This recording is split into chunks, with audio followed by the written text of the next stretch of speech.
මේ වෙච්ච සිදුවීම් වල. මේ පාර්ලිමේන්තුව තුලම සිටිනා මන්ත්‍රීතුමන්ලාගෙන් මේ කාන්තාවට මේ කාන්තා අපි මන්ත්‍රීවරියන්ට ලැබිලා තියෙන මේ අපහාස අසභ්‍ය වචන මේ සියලු දේවල්ම අපි මේ පහුගිය කාලේ මේක තුල අත්දැකීම් අපි ලැබුවා. ඒට මේක තමන්ගේ පක්ෂෙද මේ ආණ්ඩුව පැත්තේද තමන් ඉන්න පක්ෂෙද තමන්ට විරුද්ධ පක්ෂයේද ඒ කිසිම දෙයක් අදාළ නැහැ. කාන්තාවකට අපහාස කරනවා නම් අසභ්‍ය විදිහට කතා කරනවා නම් ඒක සම්පූර්ණයෙන්ම වැරදි. ඒකට කාන්තාව හැටියට අපි සියලු දෙනාම එක හා සමානව ඊට විරුද්ධව නැගී සිටිය යුතුයි. හැබැයි හරිම අවාසනාවකට අපි දැකලා තියෙනවා මේ පාර්ලිමේන්තුව තුලත් අපි දැක්කා මට පුද්ගලිකවම අසභ්‍ය විදිහට වචනෙන් පමණක් නෙමෙයි කායිකවත් මේක රංගපෑමකින් පෙන්නපු වෙලාවෙත් අපේ පාර්ලිමේන්තු හරිම අවාසනාවට മന്ത്രിතුමියක් ඒකට hina වෙවි උඩ පැන හිටියා. එතකොට අපි මේ කාන්තා දිනය කියලා කාන්තා අයිතිවාසිකම් වෙනුවෙන් කාන්තාවන්ට ලැබිය යුතු තැන නිසි තැන ඒ ගරුත්වය වෙනුවෙන් අපි මේ කරන්නේ විහිළුවක්ද? අපි මේ සටන් කරන්නේ විහිළුවටද? මේ රටේ 52%ක ඉන්න කාන්තාව මේ රටේ පාලකයෝ මේ ආණ්ඩු මේ සියලු දේවල්ම බිහි කරන කාන්තාවෝ ඉන්නේ මේ රටේ 52%ක කාන්තාවෝ මේ රටේ අපි මේ පත් කරගන්න මේ අපේම മന്ത്രിවරු මේ රටේ මේ විදිහට කාන්තාවන්ට නිග්‍රහ කරන්න කාන්තාවන්ට මේ විදිහට අපහසුතාවයට පත් කරන්න ඇත්තටම අපිට ලැජ්ජයි මේ වගේ දෙයක් මේ පාර්ලිමේන්තුව තුල කතා කරන්න මෙහෙම දේවල් සිද්ධ වෙනවා කියන එකට. ඉතින් මම හිතනවා මේක එක දවසකට කාන්තාව වෙනුවෙන් දිනයක් වෙන් කරන්නේ නැතුව මේක දවස් 365ෙම කාන්තාව වෙනුවෙන් මේ දින වෙන් කරන්න. මොකද මේ කාන්තාව කියන්නේ තමන්ගේ මව තමන්ගේ බිරිඳ තමන්ගේ සහෝදරි තමන්ගේ දියණිය. මේ දවස් 365ම අපි වෙන් කර යුතුයි. මොකද මේ දවස් 365 මේ කාන්තාව තමුන් වෙනුවෙන් වෙන් කරනවා. තමන්ගේ දරුවෝ වෙනුවෙන්, තමන්ගේ පවුල් වෙනුවෙන්, තමන්ගේ ස්වාමි පුරුෂයෝ වෙනුවෙන් වෙන් කරනවා. ඒ කැපවීම කරනවා. මේ අපි සියලු දෙනාම අපි මේ පාර්ලිමේන්තුව තුලට ආවත් අපිට තියෙනවා ගෘහස්ථය තුල තියෙන වැඩ කොටසක් කරන්න කාන්තාවක් හැටියට. අපි ඒ සියලුම යුතුයකම් ඉටු කරනවා මේ රටේ. මේ රට තුල වෙන්න තියෙන මේ රටේ තියෙන ආර්ථිකයට අපේ කාන්තාවෝ විශාල ප්‍රමාණයක් දායකත්වයක් ලබා දෙනවා. ඇත්තටම අපි හිතනවා ගෙදර ඉන්න මේ කාන්තාව මේ දායකත්වයක් ලබා දෙන්නේ නැහැ කියලා. නමුත් ගෙවීමක් නැති දායකත්වයක් අපි මේ ලබා දෙන්නේ මේ රටේ මේ අපේ කාන්තාවෝ. ඒ හින්දා මම ඉල්ලා සිටිනවා අඩුම තරමේ තමන්ගේ අම්මට ප්‍රශස්ත ගී ගායනා කරන මේ වෙලාවේ තමන්ගේ අම්මා ගැන කතා කරනකොට සමහරක් අයගේ කඳුළු වැක්කිරෙනවා අපි දැකලා තියෙනවා. මේ රචනා කරන මේ සංගීතය මේ ගීත අම්මා වෙනුවෙන් ගයද්දී මිනිස්සු කඩා වැටෙනවා හඬා වැටෙනවා අපි දකිනවා මේ පිරිමි පාර්ශවයේ. හැබැයි එළියට ගියාම එහා පැත්තේ දකින්න කාන්තාව ඒගලන්ට හිතෙන්නේ නැහැ සහෝදරියක් දියණියක් මවක් තමන්ගේ බිරිඳ වෙන්න පුළුවන් මේ එහෙම හිතෙන්නේ නැහැ. ඒක හරි අවාසනාවක්. ඒ හින්දා මේක වෙනස් විය යුතුයි. මම කැමතියි කතා කරන්න මේ රටේ දැන් අපිට මේ තියෙන ප්‍රශ්නේ අපේ ගරු ජනාධිපතිතුමා ඇත්තටම මේක මම ඉංග්‍රීසියෙන් කතා කළ යුතුයි. We have at least managed to now get the green light with the IMF, and that's due to a lot of sacrifices. We have all sacrificed. Everyone in this country, every woman, every child, every man in this country, every ethnic group, every religious person has sacrificed to go through this, to just get this green light, to get this IMF help.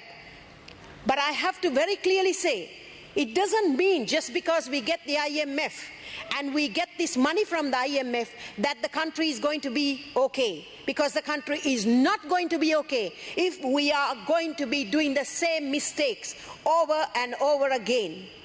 If we are not going to stop the corruption and if we are not going to stop the abuse, we have to stop corruption, abuse and cheating and the wrong handling and management. We have to stop it and we have to change this system. This is a punishment as well as a good lesson for Sri Lanka. We have never been in this situation for the last 75 years. We have never been a bankrupt nation.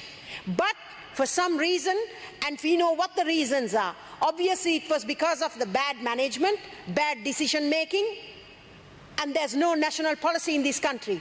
There is no national policy in any sector in this country, especially when it comes to economy. There's no national policy, which is a must. At least now we have to change this system. This is what we are watching on the streets. The people on the streets are asking for a system change. That is where they started it. On the 9th of May, it was a system change that they wanted. They did not want an election. There was no one on the streets asking for an election. And the country is not ready to pay another 8,711 people a salary, an allowance towards their wages. This country, the taxpayer, they cannot afford it. We cannot afford it.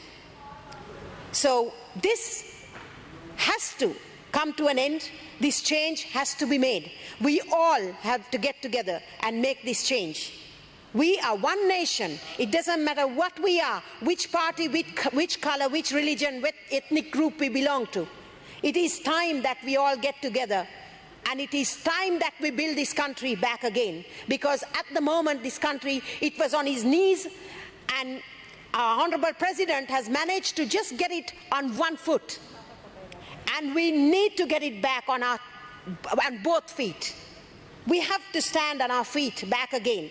And this year is a very, very important year for Sri Lanka, because Sri Lanka as a bankrupt country we need to regain the losses. We need to give the country, the people, what they need.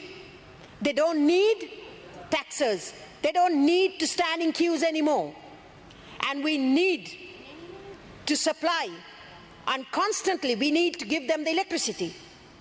We have to supply that as a government. And to do all this, we need to get back on our feet. And this IMF is just a green light which we have got today, that they are willing to help us to get back on our feet. And if we think that we are going to sabotage by getting onto the streets and protesting for no reason, then we are going to be a sorry nation back again. And we are never going to stand on our feet. Honourable Member, you have 2 more minutes. And this is what I urge everyone in this House, for put our differences to aside as politics and parties. We should get together. We should start to rebuild this nation. We should be able to be a proud nation again. And it is possible. There is nothing impossible. If there is a will, there is always a way to make sure that we can get on our feet back again. Garu Sasanaruda Mantritumani මම කියන්න කැමති අපි මේ අදත් දැක්කා මේ පාරවල් වල උද්ඝෝෂණ. මොකටද මේ උද්ඝෝෂණ කරන්නේ? මොකක්ද ඒගොල්ලන්ට බලාපොරොත්තු වෙන්නේ මේ උද්ඝෝෂණ වලින්? මම රාජ්‍ය සංචාරක ඇමතිතුමී හැටියට දැන් අපි දකිනවා අපි විශාල වැඩ කොටසක් කරනවා. විශාල වැඩ කොටසක් කරනවා. මම පුද්ගලිකවම මහන්සි වෙලා මේ රටට පුළුවන් තරම් ආයෝජකයෝ ගේන්න මගේ උත්සාහය. පුළුවන් තරම් මේ රටට සංචාරකයෝ ගේන්න. මම දිවා රෑ වැඩ කරන කෙනෙක්. මොකද මේ රට නැවත අපි ගොඩනැගිය යුතු හින්දා. එහෙව් එකේ මේ මොකද්ද මේ කරන්නේ? මේ පාරට බැහැලා කණ්ඩායම් කීපයක් බෙදිලා පාරවල් හැම කොනකම බැහැලා උද්ඝෝෂණේ. මොකක්ද ඒගොල්ලන්ට මේ උද්ඝෝෂණයෙන් බලාපොරොත්තු වෙන්නේ? ඒගොල්ලෝ මේ රටේ මොකක්ද ඒගොල්ලෝ ඉල්ලන්නේ? මොකක්ද ඕගොල්ලන්ට ඕනේ කියලා අපිට අඩුම ගානේ අපිට දැනගන්න තියන්න. අපිට කියන්න මොකක්ද ඕනේ? මේ හැම පාරක් ගානේම අදත් අපි දැක්ක මේ මෙතන පාර්ලිමේන්තුව අසල උද්ඝෝෂණයක්. නැවතත් මේ රජයේ මේ පොලිස් නිලධාරීන් මේ පොලිස් නිලධාරී කරන්නේ රැකියාවක්, රාජකාරියක්. ඒගොල්ලෝ බැඳිලා ඉන්නවා ඒ රාජකාරිය කරන්න. ඒගොල්ලන්ට ඒ වගේ ඝට්ටනයකට ආපු වෙලාවක ඒගොල්ලන්ගේ රාජකාරිය කළ යුතුයි. ඒගොල්ලන්ට ඒ බැනවැදින අසභ්‍ය වචන මොකද්ද මේ තියෙන මොකද්ද ගරුත්වය මේ රටේ? Honorable member, your මේ time is රටේ over. රජේ Please wind up. නිලධාරියෙකුට කිසි ගරුත්වයක් තියනවද මේ වගේ තත්ත්වයක් උඩ? ඒ හින්දා මම ඉල්ලා සිටිනවා මේ පාරක් ගානේ ගිහිලා මේ ලෝකයේ තියෙන අනිත් මාධ්‍යවල මේවා පෙන්නනවා. මේවා පෙන්නලා මට පුද්ගලිකවම මේ රටවල් වලින් ඉන්න ටුවර් ගයිඩ්ස්ලා ටුවර් ඩෙස්ටිනේෂන්ස් කරන මේ DCMs ටික මේ කතා කරලා මට කියනවා ඕගොල්ලන්ගේ රටට එන මේ රටවල මිනිස්සු බයයි. මේ රටේ ආරක්ෂාවක් නැහැ කියලා බය වෙනවා. ඒකයි මේ රටෙන් මිනිස්සු එන්නේ නැත්තේ. ඒ හින්දා මේක අපි නවත්තන්න ඕන. මේක වෙනස් කරන්න ඕන. බොරුවට කෑ ගහන්න එපා රනිල් වික්‍රමසිංහ මැතිතුමා මෙහෙම කරනවා කියලා. අනිවාර්යයෙන්ම එතුමා කිව්වා. හරි පැහැදිලිවම කිව්වා. උද්ඝෝෂණය කරන්න. අරගල කරන්න. ඒක තමයි ප්‍රජාතන්ත්‍රවාදී අයිතිය. හැබැයි කඩාකප්පල්කාරී වැඩ කරන්න ලෑස්ති වෙන්න එපා. මේ විදිහට ගොට්ටන ඇති කරන්න ලෑස්ති වෙන්න එපා. ඒවට මම ඉඩ දෙන්නේ නැහැ. ඒකත් එක්ක මමත් ඉන්නවා. ඒවට ඉඩ දිය යුතු නැහැ අපි රටක් හැටියට. එහෙමනම් අපි වැඩක් නැහැ මේ ආණ්ඩුවක් අපි කරගෙන යන එක. ඒ ඉල්ලා සිටිනවා නැවතත් මේ වගේ මේ පාරවල් වලට බැහැලා මේ බොරු කෑ ගැහිලි නවත්තන්න මේ උද්ඝෝෂණ නවත්තන්න මේ දේශපාලන වාසි කර ගන්න එපා. මේ රට අද තියෙන්නේ ඒ තත්ත්වයක නෙමෙයි. අපි දේශපාලනය කරමු. හැබැයි මේක ඒක කරන වෙලාව නෙමෙයි. බොහොම ස්තුතියි. Thank you. Honorable Mahinda Ananda Aluthgamage, you have 11 minutes.